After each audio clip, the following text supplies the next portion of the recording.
Hello, good morning. तर आज आहे आषाढी एकादशी. आषाढी एकादशीच्या सगळ्यांना खूप खूप शुभेच्छा.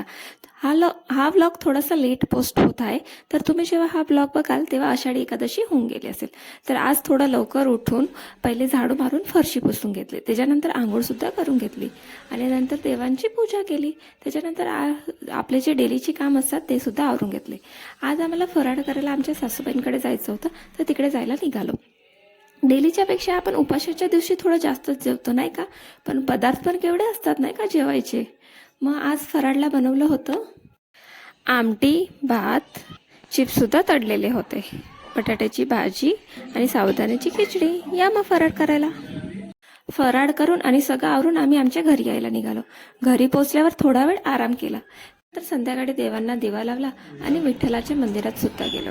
मंदिरामध्ये अजिबात गर्दी नव्हती, एकदम छान आमचे दर्शन झाले. त्याच्यानंतर घरी आलो आणि रात्रीच्या फराळला बनवलं होतं साबुदाणे वडे.